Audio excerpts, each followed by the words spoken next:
Under the crystal chandeliers of Christie's auction house, two elderly men, holding paddle numbers 47 and 53, locked eyes, silencing the entire room. The paddle in Ozzy Osbourne's hand trembled not from Parkinson's this time. In Ace Frehley's gaze, the familiar fire of a rock star still burned. On the stage, displayed under bright lights inside a glass case, rested John Lennon's 1962 Gibson J160E acoustic guitar. The auctioneer called out, $1.8 million from number 47. Do I hear a higher bid? Ace raised his paddle slowly. $1.9 million. Ozzy turned, eyebrows raised, and whispered, bloody hell, spaceman, are you serious? Ace shrugged, dead serious. Oz, this guitar is history, and I want it. Yet no one in the room knew that this seemingly simple auction duel would end in an unexpected way. 2 hours earlier, Ozzy had arrived at the auction house with Sharon. Linking arms with her husband, she asked, what's the most we can spend on this guitar? Ozzy took a deep breath. Sharon, this isn't just a guitar. It's John Lennon's guitar. Without the Beatles, rock and roll wouldn't exist. If I bring it home to our studio, I'll see it every day and remember that we all stand on their shoulders. Sharon smiled at her husband's sentiment. All right, but set a limit. Don't go over $2 million. Okay, Ozzy nodded, but the spark in his eyes suggested he had no intention of sticking to it. As they entered the room, a familiar figure in the front rows caught his attention. Long hair, a worn leather jacket, intently studying the catalog. It was Ace Frehley. Ozzy froze. Whispering to Sharon, he asked, what's Ace doing here? Maybe he's here for the same guitar, she replied curiously. Ozzy tensed. No, this is my guitar. He must be after something else. But when he approached and greeted Ace, the truth became clear. With a warm smile, Ace said, Oz, great to see you. Are you here for Lennon's guitar too? Ozzy stiffened.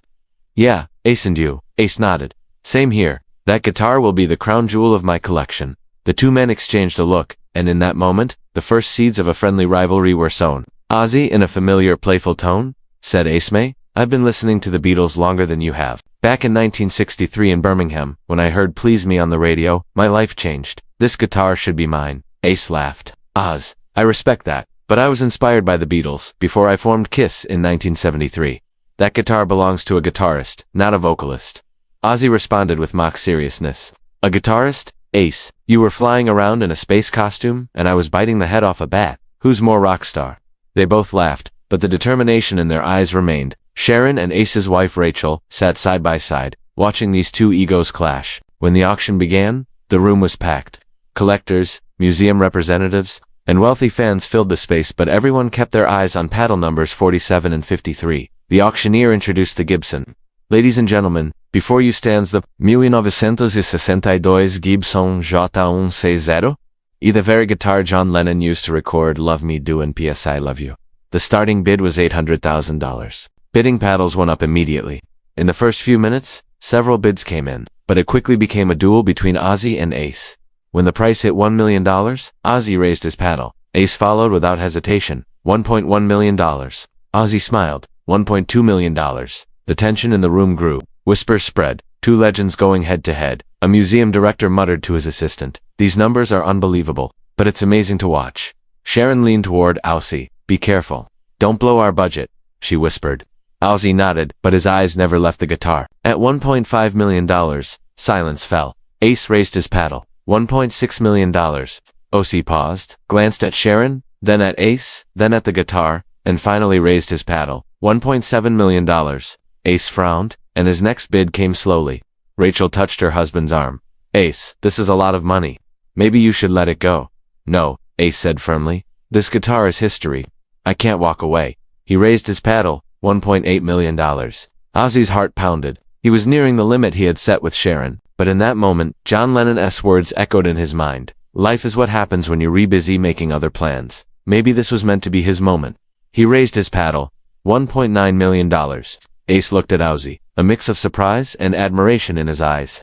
Then, unexpectedly, Ace stood and walked toward him. The room held its breath.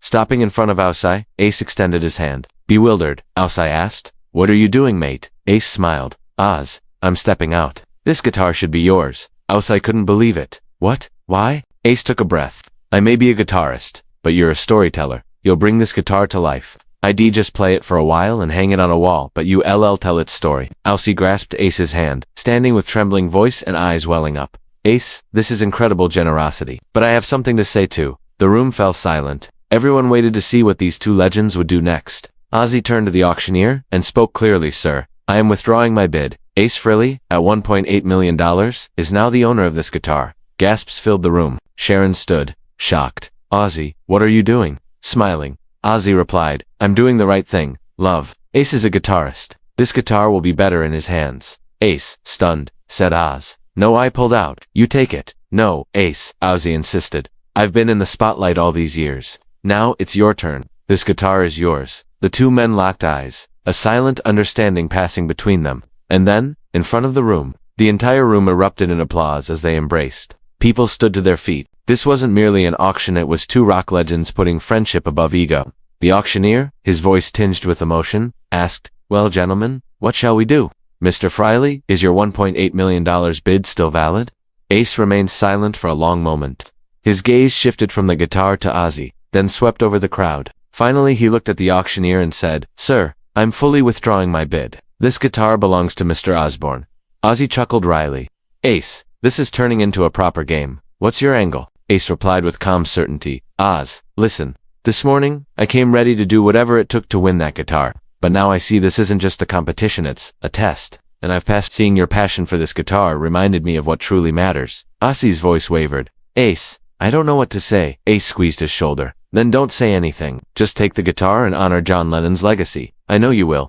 Sharon stepped closer, tears glistening in her eyes. Mr. Frehley, this is incredibly generous, she said. Ace smiled warmly. No, Mrs. Osbourne, this is simply the right thing. I already have 50 guitars at home, but your need for this one is different. You'll bring it to life. The auctioneer, stunned, asked, So, Mr. Osbourne, do you accept the bid of $1.9 million? Ozzy glanced at Ace, then at Sharon, then at the guitar. Yes, I accept. The auctioneer struck the gavel. Sold. John Lennon's 1962 Gibson J160E has been sold to Mr. Ozzy Osbourne for $1.9 million. Ozzy lowered his paddle slowly, his hands shaking but this time with pride. Ace stepped forward and extended his hand. Congratulations, Oz. The right person got it. Ozzy gripped his friend's hand firmly. Ace, this is just the beginning. You and I were going to do something amazing with this guitar. I promise. Sharon hugged her husband tightly, tears in her eyes. Ozzy, it's a lot of money, but you're right. This is so much more than a guitar. Ozzy stroked her hair gently. I know, love. And this guitar won't just sit in a display case. We're going to bring it to life. Ace approached them again. Oz, are you serious? We're really going to play together. Ozzy smiled. Of course, you'll play the guitar. I'll sing just like the old days, but this time, for something more meaningful. Ace's eyes lit up. Like what? Ozzy scanned the room, then turned back to Ace. Small, meaningful places, charity events, children's hospitals, nursing homes, music schools, places where people can't afford concert tickets but need music the most. After the ceremony, Ozzy and Ace went on stage together to receive the legendary guitar. The auctioneer carefully handed the guitar to Ozzy. For a moment, he simply examined it, the texture of the wood, the gleam of the strings, every detail carrying a piece of history. Then he extended it toward Ace. Want to play something? Ozzy asked. I'm not a guitarist, Ace replied. Ace took the guitar and lightly strummed the strings.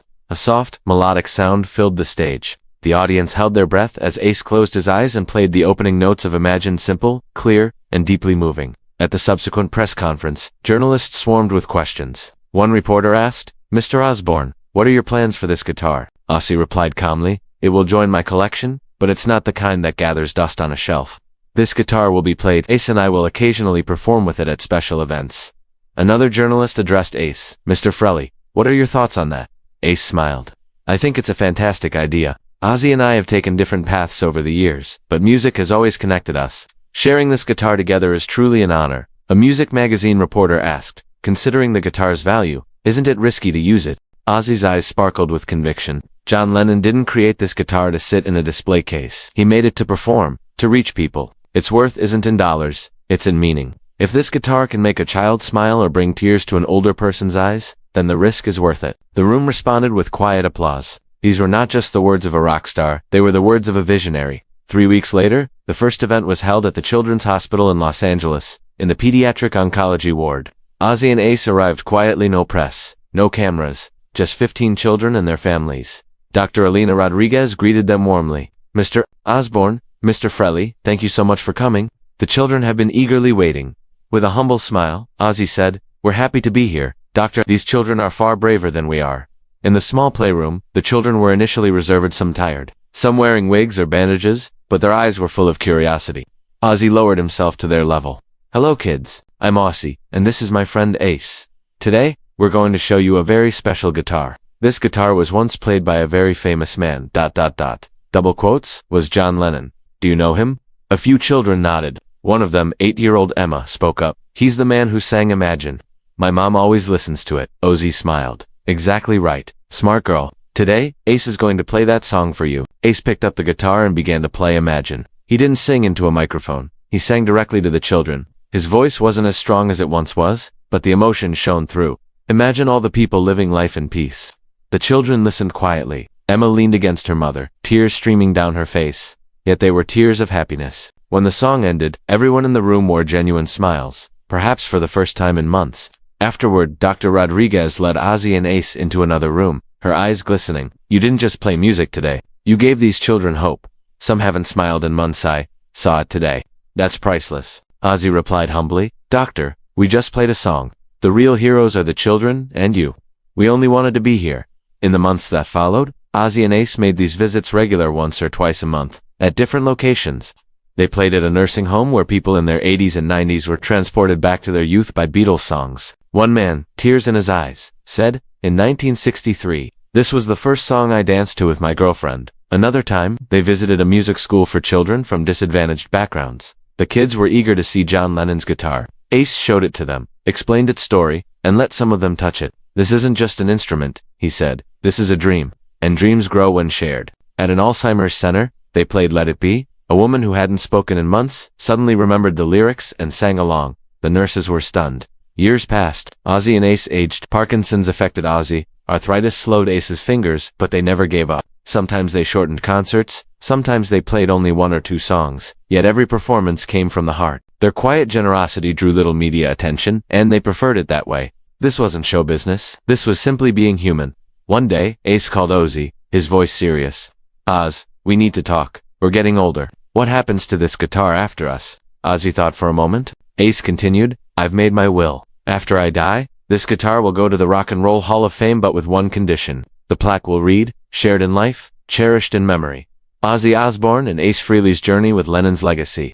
You'll be included too. This isn't just my story, it's ours. Ozzy's voice grew thick. Oz, that's perfect. I was thinking the same thing. Thank you. One Sunday afternoon, at OZZY'S house with just Sharon and Rachel, they sat by the fireplace, the guitar beside them. Ace asked, should we play one more song? Ozzy smiled. Here comes the Son George's song. It brings hope. Ace picked up the guitar, playing the familiar notes. Ozzy sang softly, weak but peaceful. Here comes the sun. And I say, it's all right. Sharon held her husband's hand. Rachel leaned on Ace's shoulder. When the song ended, no one spoke. Only the fireplace crackled, a quiet witness to the happiness of four old friends. Ozzy looked at Ace and nodded. It was a good journey, mate. Ace smiled. The best, Oz. The best that night. The guitar rested on the side table. Tomorrow, it might be loaned to a museum, or perhaps another charity event. But in that moment, it was simply a silent witness to four people, music, and friendship. Sometimes the most beautiful endings are quiet, simple, and real. If this story reminded you of the power of generosity and friendship, don't forget to like, share, and subscribe. True rock stars aren't just remembered for the stage, they re-remembered for the quiet kindness they leave behind.